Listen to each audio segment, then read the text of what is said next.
Respected DG Dr. Rajendra Kumar Saab, Madam Yeden ji, Financial Commissioner, yeah. My colleagues from the Commission, Mr. Daniel, Mr. Kanodia, Manoj Kumar Singh, CVO, and all senior officials and employees, those who are present here और जो लोग online connected हैं, आप सबको बहुत बहुत बधाई business awareness week के उपलक्ष्य में।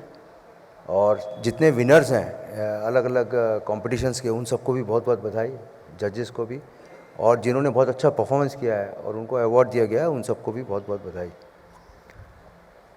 इस वर्ष 2 साल पेंडेमिक के बाद हम लोगों ने बिजनेस अवेयरनेस वीक का जो आयोजन किया है, इसमें जो पार्टिसिपेशन है सभी ऑर्गेनाइजेशंस का, वो बहुत उत्तम रहा, बहुत ही उत्तम रहा, और उसके लिए भी आप सभी बधाई के पात्र हैं। इस वर्ष का जो थीम है वो बहुत सोच समझ के फाइनलाइज किया गया है, corruption free India for a developed nation. और जैसा आप जानते हैं कि अब समय आ गया है कि हम अपने देश के लिए उस सोच पर काम करें कि जहां हम एक विकसित राष्ट्र बन सकें, और इस दिशा में तभी काम हो पाएगा जब हम भ्रष्टाचार से अपने आप को, पूरे सिस्टम को मुक्त कर पाएंगे। आपका ऑर्गेनाइजेशन ESIC एक बहुत महत्वपूर्ण ऑर्गेनाइजेशन है देश के लिए, और आप उन लोगों से कनेक्टेड हैं जिनको बहुत सहायता और मदद की ज़रूरत होती है, और आप जो काम कर रहे हैं वो भी एक बहुत बड़ा सेवा का काम है। और इसीलिए जब कोई सेवा का काम होता है, सर्विस इंडस्ट्री होती है, तो उसमें बहुत ज़्यादा ज़रूरत इस बात की होती है कि हम हमेशा प्रयत्नशील रहें कि जिनके लिए हम काम कर रहे हैं उनको संपूर्ण संतोष हो। और ये एक जो उपलब्धि है वो तभी हो सकती है जब हमारा भाव एक सेवा का हो। नौकरी करना तो है वो तो करनी है, लेकिन उसमें जब सेवा का भाव जुड़ जाए तो आप सही ढंग में, सही मायने में जो कार्य आपसे एक्सपेक्टेड है वो कर रहे हैं। आप सभी से मैं गुजारिश करूंगा कि आपने, जैसे अभी आपके DG साहब ने बताया है कि टेक्नोलॉजी आपने E-ऑफिस इम्प्लीमेंट किया और कई क्षेत्र में आप टेक्नोलॉजी ला रहे हैं, क्योंकि अब टेक्नोलॉजी के बिना आगे सही ढंग से बढ़ना बड़ा मुश्किल होगा, क्योंकि हमारी जो सर्विसेज हैं उसके जो बेनिफिशरीज़ हैं उनकी संख्या बढ़ती जा रही है दिन के दिन। आपके बहुत हॉस्पिटल्स हैं, कॉलेजेस हैं जो आप काम कर रहे हैं, और इतना प्रेशर जो स्टाफ पे है उसको अगर अच्छे ढंग से आप सर्विसेज डिलीवर करना चाहते हैं तो सबसे अहम चीज़ होगी कि आप कितना आप टेक्नोलॉजी ला सकते हैं।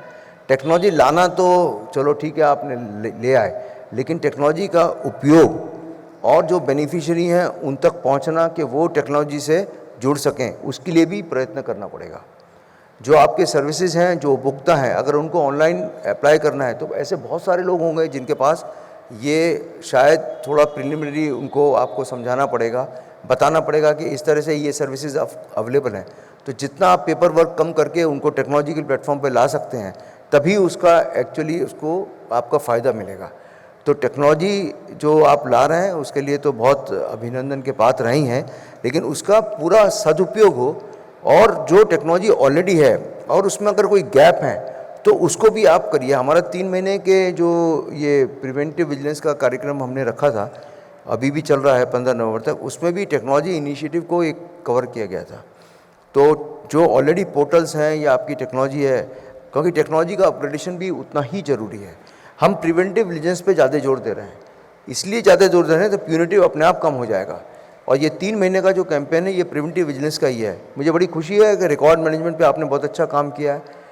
तो आप ये जो कंप्लेंट 356 बताई थी वो भी आपने नील करनी है, लेकिन अब इसको नील करके फिर अगले साल वेट नहीं करना है कि अगले साल जब कोई कैंपेन आएगा तो हम, आपके पास अब बेस लेवल अगर बिल्कुल 0 या नील के पास पहुंच गया है, आप उसको अब बढ़ने मत दीजिए, टाइम से डिस्पोज ऑफ करिए। कंप्लेंट अगर आपको लगती है कि उसमें सब्सटेंस नहीं है तो जो डिसीजन लेना है मेरिट पे वो लीजिए, लेकिन होल्ड मत करिए। क्योंकि अगर शिकायतकर्ता को ये एहसास हो जाए कि मेरी शिकायत पे ध्यान दिया गया है, कुछ शिकायतें बड़ी जेन्युइन भी होती हैं, और सबसे बड़ी बात है कि शिकायतों का मूल्यांकन करिए कि हमारे ऑर्गेनाइजेशन में किस ज्योग्राफी से ज़्यादा शिकायत आ रही है, किस प्रकार की ज़्यादा शिकायत आ रही है। क्योंकि शिकायतों से सबसे बड़ा जो काम होना चाहिए वो होना चाहिए सिस्टमेटिक इम्प्रूवमेंट का। आप शिकायतों को एनालिसिस करेंगे तो आपको पता लग जाएगा किस एरिया में प्रॉब्लम है, फिर उस एरिया पे आप काम करिए ताकि उस एरिया की शिकायतें कम हो जाएं। और ये निरंतर प्रयास करना पड़ेगा।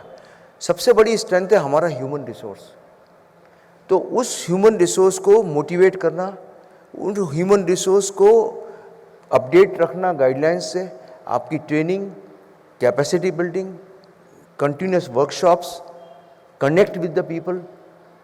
आपके डीजी साहब ने अच्छा एड्रेस किया, तो ये भी एक कनेक्ट है, सारे लोग ऑनलाइन हैं, ये फ्रीक्वेंटली होना चाहिए। आपकी जो नई स्कीम आ रही है या कोई चेंज आ रहा है वो जल्दी से जल्दी नीचे तक कैसे पहुंचे। दूसरा, स्टेक होल्डर्स क्या चाहते हैं आपसे, उसके बारे में भी आप अपना एक, कि भाई आपने तो बनाया है उनके लिए कोई चीज़, लेकिन उसको क्या चाहिए वो भी अगर उससे तालमेल हो जाए तो उसका सक्सेस बहुत ईजी हो जाएगा। आपका जो ओवरऑल सिस्टम है उस सिस्टम के बारे में जो परसेप्शन है, किसी भी ऑर्गेनाइजेशन का एक परसेप्शन होता है, perception with the beneficiaries, stakeholders, और परसेप्शन आउटसाइड, उसमें कितना स्कोप इम्प्रूवमेंट का है अभी ये आप जानते हैं। आप उस पर काम करिए कि हमारा परसेप्शन इंडेक्स कह लीजिए या लोगों की जो एक धारणा है हमारे बारे में, उसके बारे में और कितना हम इम्प्रूवमेंट कर सकते हैं। ये कंटिन्यूस प्रोसेस है और विजिलेंस अवेयरनेस भी 6 दिन में बंद नहीं होता है, ये तो किक स्टार्ट है। अब आप पूरे साल इस पे काम करिए। और इंटीग्रिटी ऐसी चीज़ है जो सिर्फ करप्शन से रिलेटेड या पैसों से रिलेटेड नहीं होती है। इंटीग्रिटी बहुत सारी चीज़ों से रिलेटेड होती है। आपका डिसिप्लिन, आपका ऑफिस आने का टाइमिंग, आपका काम, पूरे दिन ऑफिस में बैठे काम कुछ नहीं किया, तो ये तो इंटीग्रिटी का इशू हो गया ना, इंटीग्रिटी टुवर्ड्स द वर्क। तो हमें हर एरिया में अपनी इंटीग्रिटी को इम्प्रूव करना है, करप्शन फ्री रहना है, तभी हम जो है अपने ऑर्गेनाइजेशन की तरफ जो हम काम कर रहे हैं उसको साकार कर पाएंगे और साथ साथ ऑर्गेनाइजेशन की वैल्यू बहुत बढ़ेगी। ऑर्गेनाइजेशन क्या है? You are the face of the organisation, every individual is face of the organisation. एक खराब incident, it is a loss of reputation for the organisation. आज सोशल मीडिया में, प्रिंट मीडिया में, इलेक्ट्रॉनिक मीडिया में कोई भी चीज़ होती है वो पूरी दुनिया में फैल जाती है। अगर किसी भी ऑर्गेनाइजेशन में कोई एक आदमी करप्शन के उसमें पकड़ा गया तो वो आदमी तो वो तो उसके लिए लायबल है, उसकी बदनामी होना वो सब तो बड़ा स्वाभाविक है, लेकिन साथ साथ ऑर्गेनाइजेशन की भी बड़ी बदनामी होती है। लोग ये सोचते हैं इस ऑर्गेनाइजेशन में सब क्या सभी ऐसे हैं। ये बड़ी जवाबदारी है कि हम किसी भी कर्मचारी को ऐसा माहौल क्रिएट करें कि कोई इस बारे में सोचे भी नहीं। और विसिल ब्लोअर पॉलिसी भी है। कमीशन में हम बड़ी फेयरली फाइल का एग्जामिनेशन करके और फिर हम जो एडवाइस देते हैं, लेकिन हमारा प्रयास ये है कि प्रिवेंटिव और पार्टिसिपेटिव विजिलेंस से हो सके उतना आपके प्यूनिटिव विजिलेंस के केसेस और कम हो जाएं।